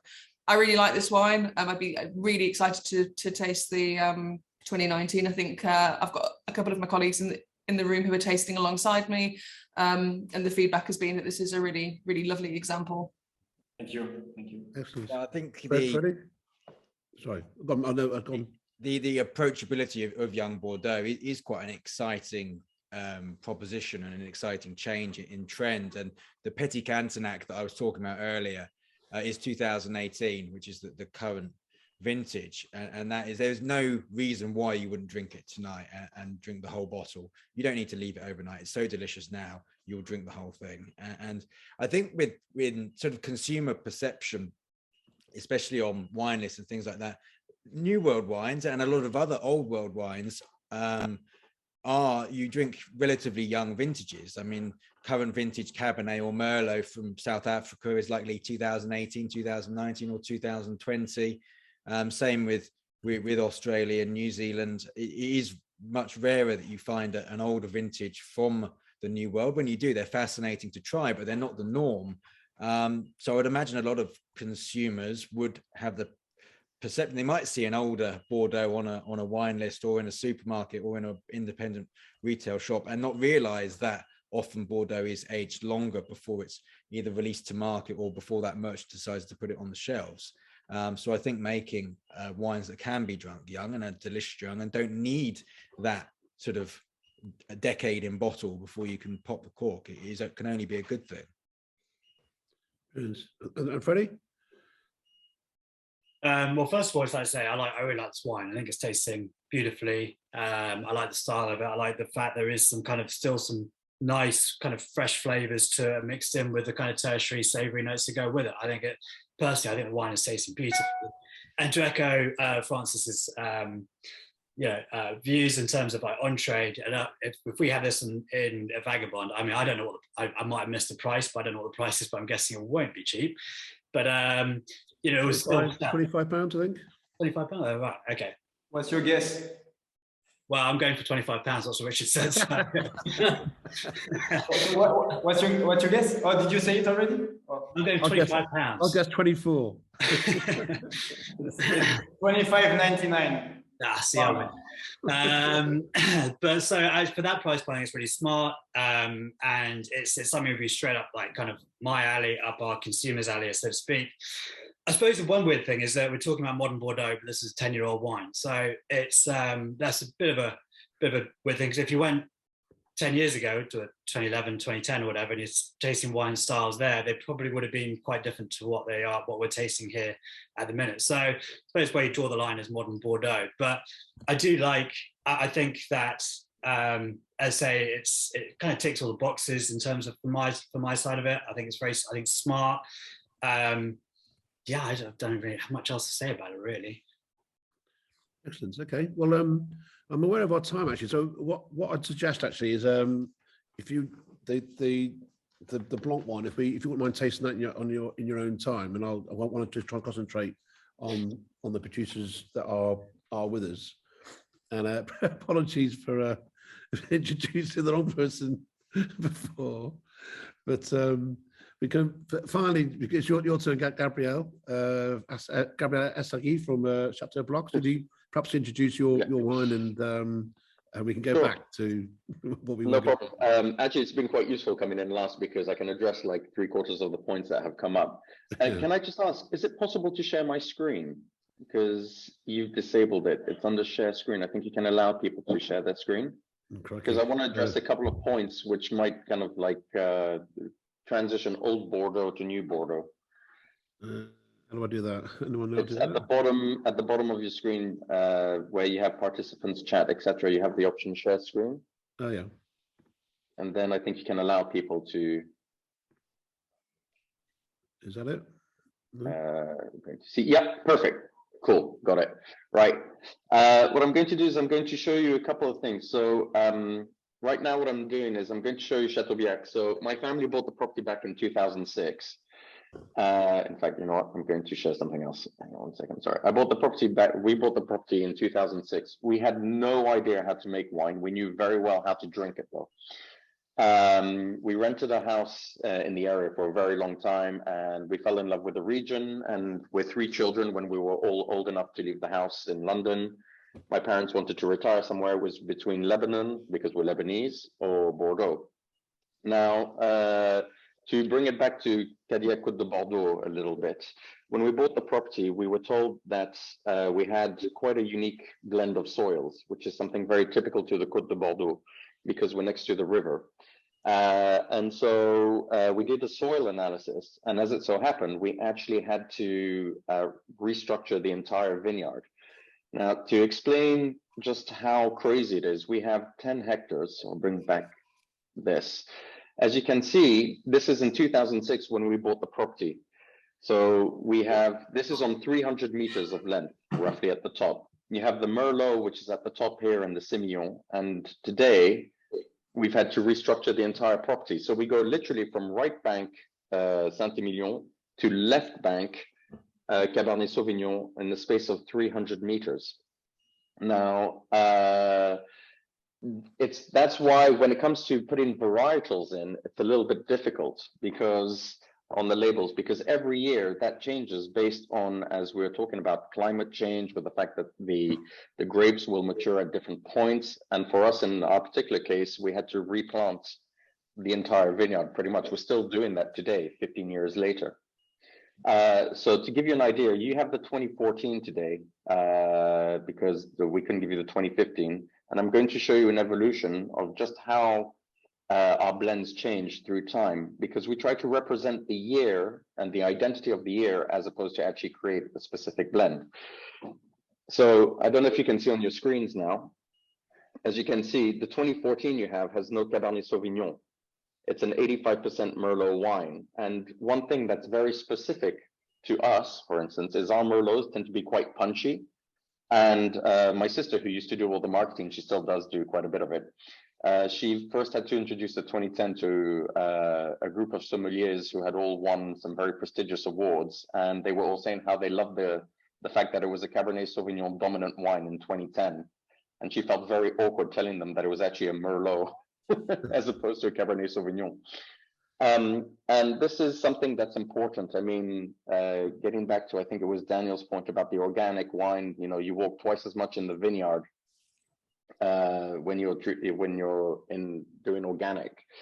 The fact of the matter is, every person who does do agriculture, and this is something I learned from day one, because I was in IT in London for 35 plus years. You cannot be in agriculture if you do not enjoy walking through your property, full stop, whether you're doing organic or not doing organic. Other things which are limiting factors, we live right in the center of the property, for instance. So I will not put anything that would harm my family, full stop. And I live there too. But you've got to find a fine balance. And this is, I think, everything that's going on with Bordeaux. The 2014 is made in a style. Our enologist was Patrick Léon until he passed away. He was the technical director at Mouton Rothschild. He created Opus One and Almaviva.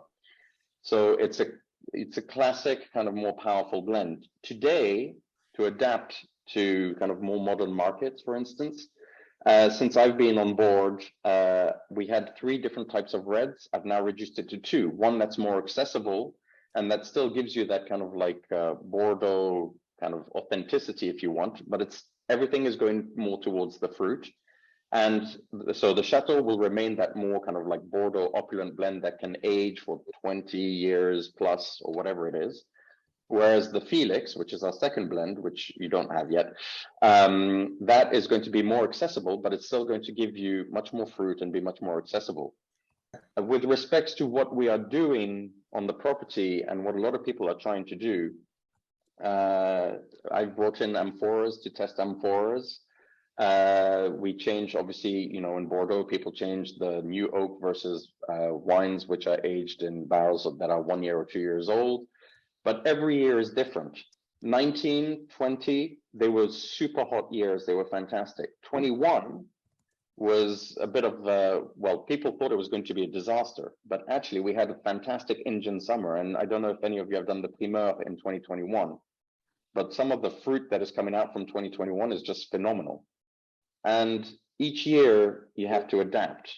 So that's the job of the winemaker. It's not, and it's a communication thing. I agree completely that Bordeaux, unfortunately, has had a lot of issues with communication.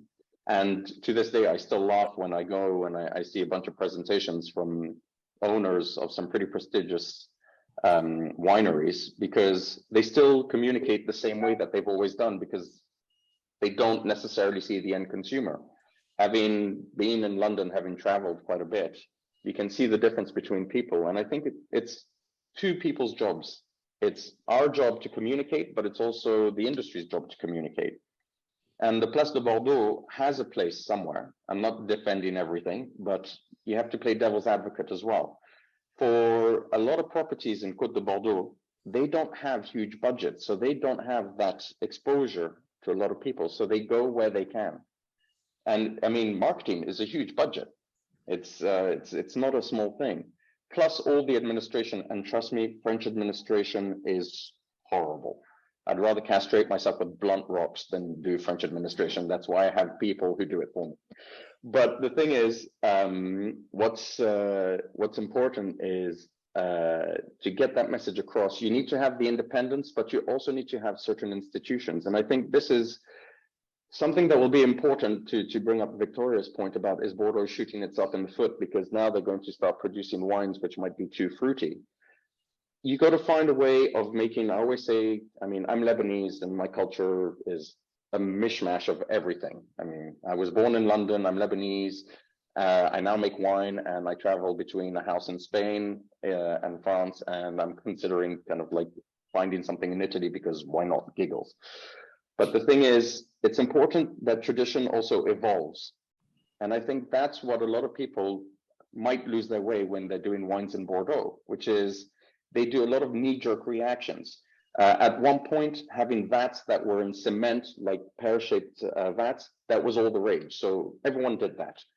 Then lots of the big wineries now have automated pump overs. So they all build these new wineries, which are fantastic, you know, architecturally are fantastic. But you lose that feeling of it's a good year, the film A Good Year, you know, when Russell Crowe goes, and, you know, you lose the romance of making wine, which is what people used to think Bordeaux. They used to think, you know, vineyards and romance and all the lot. Today, amphoras, I'll be honest, personally, I would not make 100% amphora myself, because it does bring the fruit out, but then you lose a bit of the identity of Bordeaux, which has these kind of slightly more structured wines. So it's all down to personal taste and personal choice, but you also have to evolve. So what can I do? Well, I can work the fruit a little bit more, because I personally agree. I mean, my two favorite sins are greed and gluttony. I mean, I want more of the gluttony.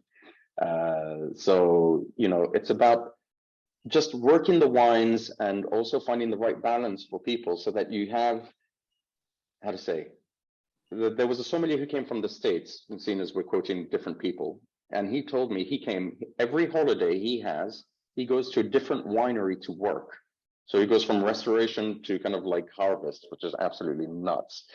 And he said acidity is key, and I think that is exactly what it is. Going into your land and then seeing how your grapes evolved and tasting, and then every morning, like Theo was saying, you know, it's the same thing for us. Every vat, we change the pump overs based on how it tasted in the morning. It's a good excuse to drink wine instead of coffee. Gabriel, can I just aware about our time? I mean, it's fantastic what you're saying, and we just wanted to try and get the panel to come in as well. I mean, in terms of this particular wine that you have there as well, can you just quickly just explain that wine, and we can just perhaps. Okay, so 2014 came off the back of 2013, which was probably one of the hardest years to vinify wine. So the reason we have a majority of Merlot is because we actually had a pretty rubbish summer in 2014. And we had a great engine summer. At the time, it was the longest engine summer we had ever had in the region for over 100 years. So the Merlots were really able to shine, and the Cabernet Sauvignon kind of took a bit of a hit, which is why we don't actually have, any Cabernet Sauvignon within that blend. What is useful is if you have Petit Verdot, and Petit Verdot matures nicely, that's the winemaker's salt. So for us, where we're quite lucky is, even though we can produce wines which are quite heavy alcohol-wise, we have this acidity because our soils are so varied and so rich in the mineral sense. It gives us that little kind of undercut that stops the wine being too heavy. And 2014 today is quite ready to drink. I'm not drinking it right now because I had some last night, just to double check. But it's an evolution. So for us, we have an evolution in our not the taste profile, but in the identity more than anything else. So I don't know what you think. Yeah. Well, thank you. You've really explained. I mean, I really appreciate also your old summary as well of what we're happy talking about, which I think is a great way to great to get that kind of insight from your side. From the panel point of view, I mean, just picking up on what Gabriel was saying there and reflecting on this particular wine. Go on, the first Daniel, then. I suppose the second Daniel. Yes, you. Right. Okay. I was interested about the amphora. I was interested that, Gabriel, you were saying you weren't particularly keen on amphoras. I have to agree with you. I'm going to take it to a different region, but Poo Store, which is one of our other suppliers, they introduced amphoras about, I think, in 2011. And every year I go there, and they're very keen to show me their amphora Volnay. And every year I think, this is really not very good at all. But I never had the heart to tell them. Never bought any. But it's interesting how this trend of amphora is going. For me personally, I find that amphoras almost takes away some of the terroir that you would find from a wine in France. It's dramatically changing the style of what you would expect to be a classic example of Burgundy or Bordeaux, for whichever matter. But personally, I've never got on with amphora wines. I maybe people are going to disagree with that, but it just doesn't do it for me. I think it strips almost, for me, it strips something away from the wine. Victoria, can I just your final thoughts in terms of where from based on this wine, Sure. in perhaps in context to what you're looking for from Bordeaux? I think this is actually really clever wine for me because it sort of ticks lots of different boxes. You've got all the good dark fruit, and I think it is more sort of, I was going to say Castillon, Cadillac, but there's something there that gives a warmth to it. And I think if this is a style that Bordeaux goes towards, there's good freshness. I think what Gabrielle said, that acidity for me is absolutely key across any Bordeaux red. No, I mean, I'm curious to know how much it is. It's 36.95. Yeah, okay. Gabrielle, do you think your approach to winemaking is slightly different to the winemakers that are native to Bordeaux because of the fact you experience different styles from the rest of the world? I think we're not reinventing the wheel. We're not trying to reinvent the wheel. What we're trying to do is the reason our price point, because people always kind of choke when they hear that a Côte de Bordeaux is going to sell for between 30 and 40 euros or 30 and 40 pounds. There's economic realities. I have 10 hectares of vines and I produce dry white, red wine, and sweet wine because I have to be able to maximize the revenue from the property. And the costs, obviously, of agriculture are pretty high. With respect to changing the way we make the wine, we don't reinvent the wheel. I think it's just that we have the ability to be able to push as much as possible because we have a smaller property. I mean, when you have 100 hectares, you don't have the luxury to choose when you're going to harvest. There's a time which is I need to harvest today because then I won't get the grapes in. For me, I can get the whole thing done within 3 days if I push. And I think that's where is the little difference. But also, I think now what's happened is Bordeaux did learn a lesson. They just haven't communicated a lot, which back in the day when Robert Parker obviously kind of came in and started, labeling wines and giving rating the wine. Sorry, I'm going to get there eventually. Everyone went to a certain style of wines as opposed to just expressing their terroir. And this is what people are doing now today in Bordeaux, is that starting to say, no, I'm not going to go and make this style of wine.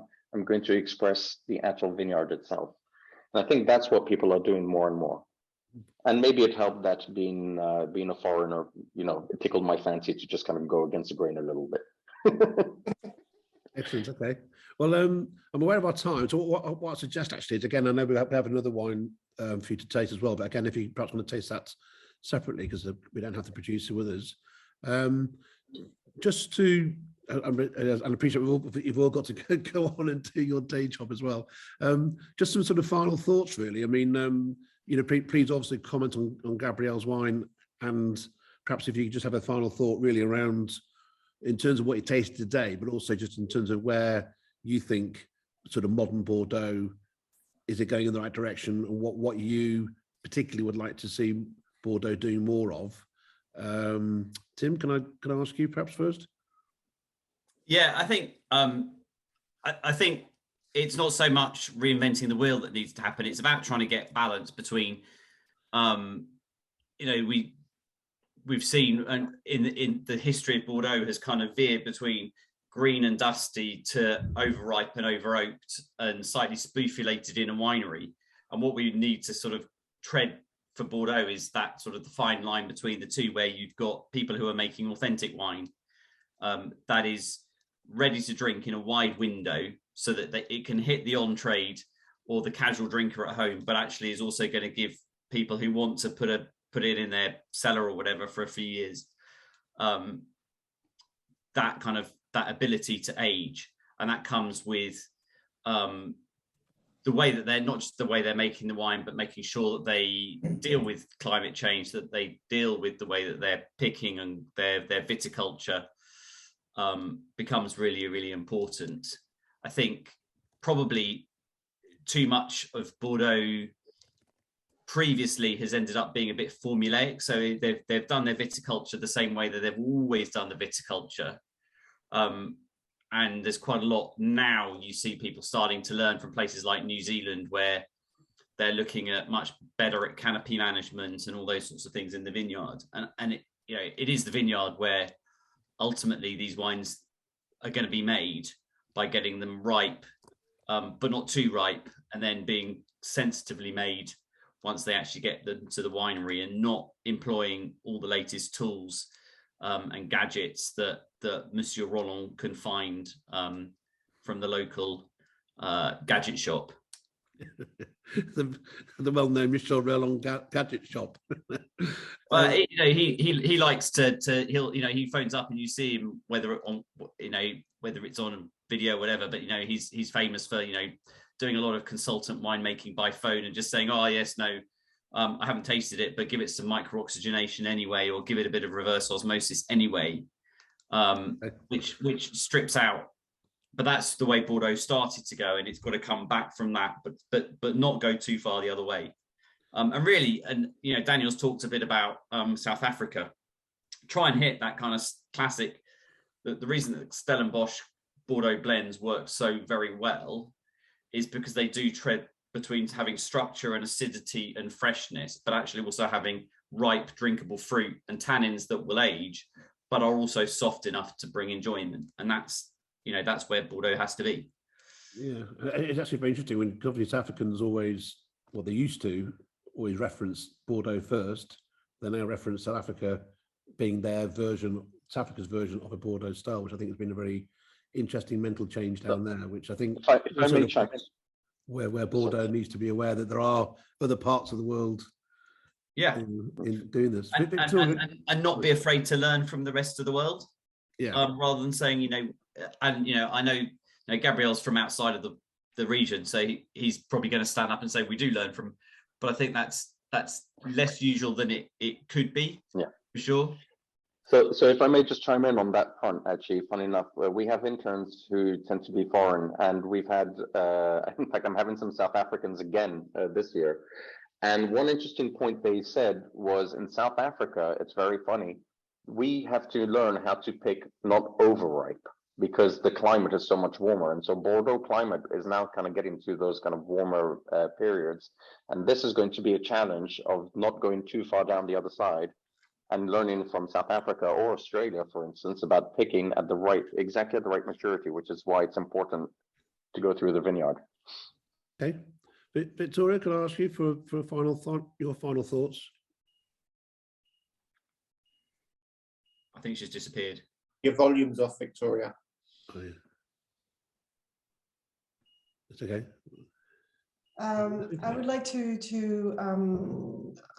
talk about also the climate change we have globally, and I think we'll have an evolution of the style of the wine, because we'll more and more we're bringing some to ripeness, some grape variety that didn't work 20 years ago.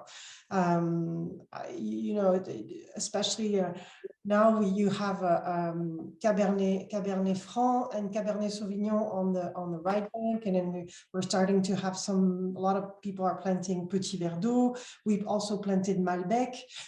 These grape variety weren't ripening so well in Bordeaux 20 years ago, and I think this will have an impact once the vineyards will be adapt to climate change, and we'll see a change in style.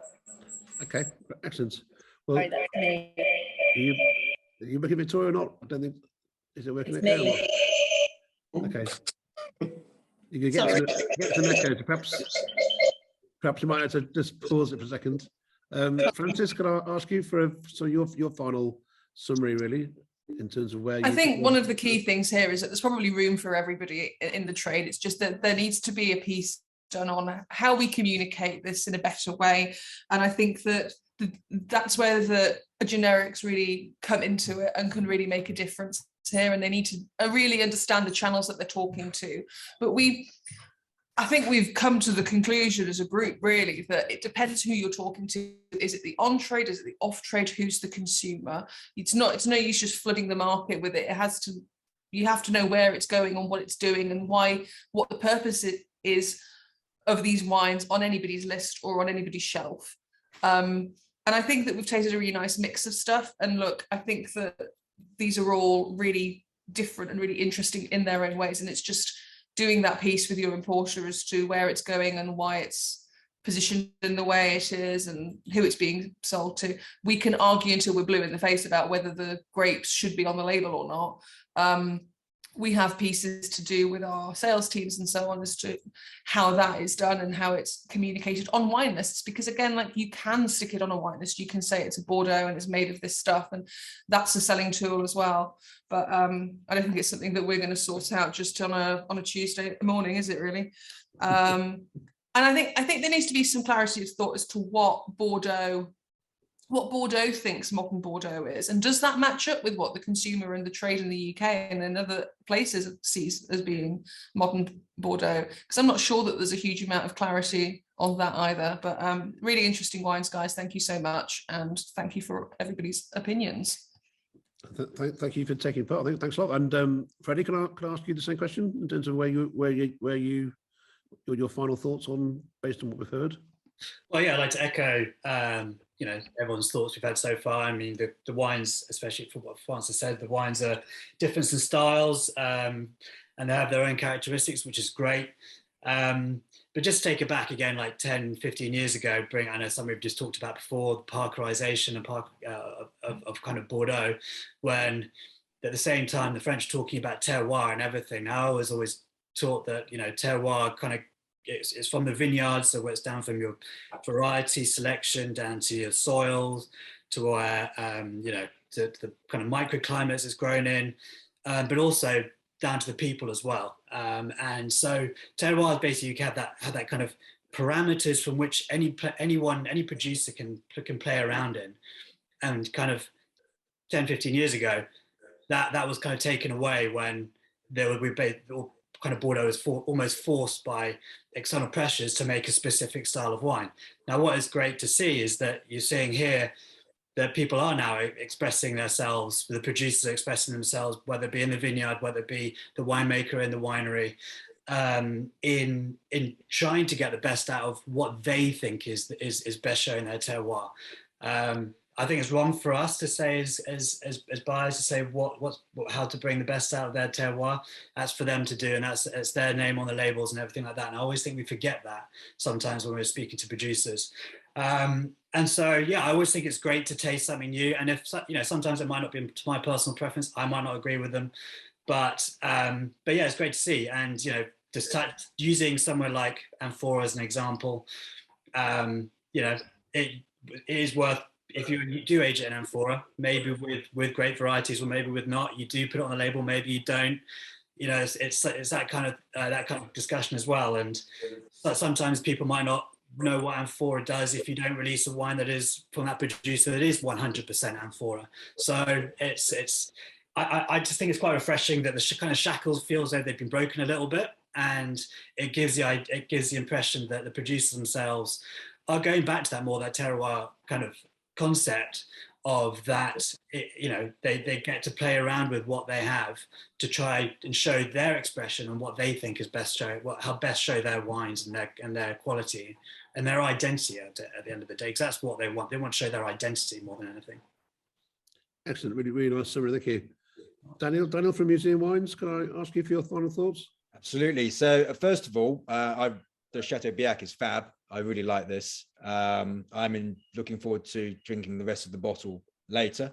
I mean, stylistically, it's not traditional Bordeaux. I think if you put it in a blind lineup, you probably get some New World calls. You might get some Cab dominant calls. For 2014, it's still relatively youthful. I think I don't think people would automatically know it's 8 years old. So really enjoying the wine. $36.99 I think is a fair price, a good value. I don't think anyone would moan at that. Absolutely not. Thank you. So, and interesting what Gabriella was saying about the South African interns talking about how they have to pick early and be really careful about when they pick.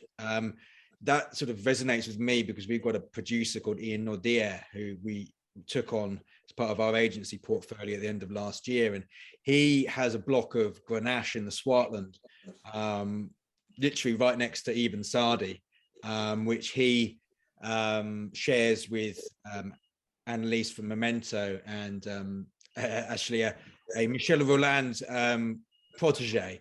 And he picks really early. He doesn't do any analysis on the fruit. He picks really early, and his Grenache is 12% alcohol from the Swartland, whereas the guy that picks 4 weeks later is 15%. And I think alcohol is quite relevant to Bordeaux. It is getting higher. You're getting Bordeaux's from the left and the right bank up at 15% alcohol. And people say, well, why? I said, well, it's getting hotter, but it's just as hot in South Africa, and they're able to manage that by picking a bit earlier, retaining freshness, retaining acidity, and making Grenache from the Swartland at 12% alcohol. And that's what I'd like to see in Bordeaux, is a bit of innovation, a bit of bravery. I think the most exciting wine within our portfolio right now, which has just arrived, is a Pinotage from Darling, which is, rather than being made with new oak and a hell of a lot of over extraction, is actually made more akin to its parent grapes, Pinot Noir and Cinsault. I mean, who'd have thunk it? Making Pinotage in a light style works really well, and it's 12.5% alcohol, and there's a bit of concrete age and a bit of seasoned old oak. But why would that not work in Bordeaux? Maybe with 100% Cabernet Franc. I think get someone young, funky. Maybe we need a South African to go over and make some wine in Bordeaux and say, I'm making 100% Cabernet Franc, and it's going in concrete and old oak. It's going to be 12%, and that's it. And it's a really on-trend style, and I don't see that coming out of Bordeaux at all at the moment. And maybe that's where modern Bordeaux needs to go, is with a bit more innovation and making something different. Really good. Yeah, excellent. Very, very, very interesting. Thank you. Daniel, can I ask you as well? Yeah, I mean, first of all, the wines that were selected, I would say all of the wines were actually very good and very, very qualitative. So well done to all of the winemakers. I'm quite impressed with all of those, particularly the 14, because 14 is not the easiest of vintages. That's probably the first 14 I've actually enjoyed.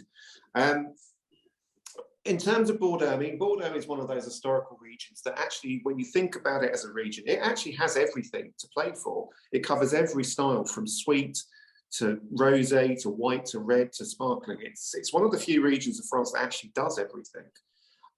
Again, the communication on that could be a lot better. And I started the whole thing by saying the politics is the problem in Bordeaux. I stick by that. I think the winemakers are doing the best they can. And I think with climate change, which is very apparent in all parts of the world, there has to be change due to the fact there is climate change. In terms of the communication of Bordeaux, I think that as a region that has so much history and so many other wine regions look up to Bordeaux for guidance, it's interesting now that Bordeaux would do well to look to other regions for guidance, which is something I wouldn't have thought you would say 10 years ago.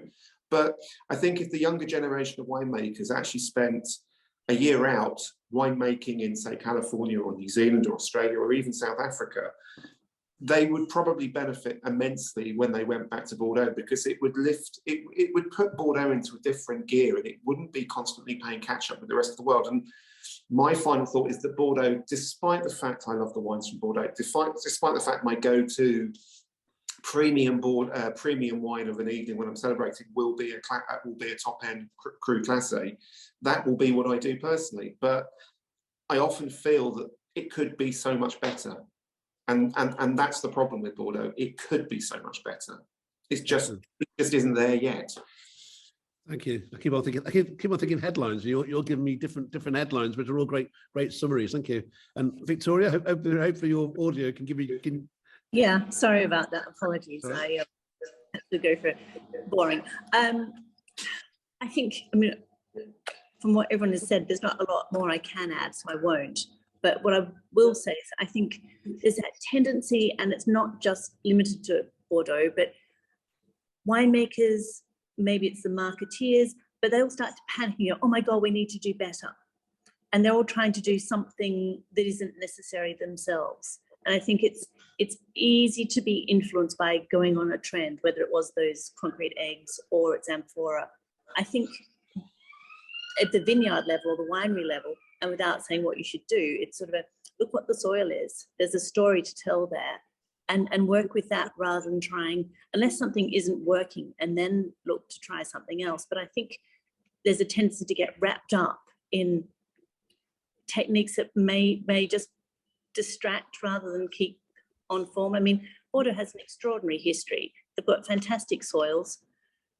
Okay, we've got warmer climate, and there are challenges there. And as I touched on earlier, you know, a rosé in a warm year, they can make some great rosé now. So there's other markets to tap into rather than revamping their entire winery. But I think, you know, and keep that freshness. That's the key. And if you want to say what put something on the back label to help communicate, because all you have, the link between the person who has the bottle in their hand, whether it's at home, at a bar, on a shelf, that's the only information, unless you have someone exceptional giving you background information, that's the only link to the winery and the winemaker. So I think that is, you know, put it on the label, but on the back label, maybe not the front. Okay, excellent. Okay, and that, so, well, just to finish, we'll come to our three producers really to get your thoughts on what the buyers have said and your final kind of thoughts on the debate. Really, can I perhaps Theo? Can I ask you first what your thoughts are from what you've heard this morning from the UK buyers? So I really like what you said, Freddie, on terroir and how it englobes, you know, not just the soil, but everything that goes around, also human being. I really think what we should not forget, and that's coming back to what everyone said, is that historically we have always a really good match between some varietals and some specific kind of soils. So terroir, speaking of soils, and looking further with climate change, we have some solutions. Let's say, you know, when we say Merlot is not going to do well in the future because of climate change, so we could change the varietal and introduce new varietals. That could be a solution, but if at our scale, we don't really want to do that, because what we know is that Merlot matches really well our terroir, and maybe another varietal won't match it so well, and we would change the style of the wine as well. So our solution regarding climate change, and that's what we believe in, is agroforestry, and we believe that by having 40 so trees per hectare, you can really act on the microclimate of each process. You know, a tree is a breathing species. It's taking down water from its roots, evaporating around in its surrounding, and decreasing a bit temperature around it. So with 40 trees per hectare, you can act on the microclimate, and you can, you know, deepen a bit those heat waves that are affecting. Okay. That's great. And the other thing I wanted to say as well is coming back to what you said, Gabriel, was we should never forget as well the economical let's say realities. If we want a sustainable project, that's what we do, you know, organic, agroforestry and everything, it has to be also economically viable, otherwise the project won't work in the long run, and it's not useful for anyone, right? So we have to not forget this, and always work in a partnership with trade people, with wholesalers, retailers, to kind of have you know, hand-on-hand work towards this. Okay, that's great. Thank you. And Baseline, can I ask you if you could unmute yourself? Yeah.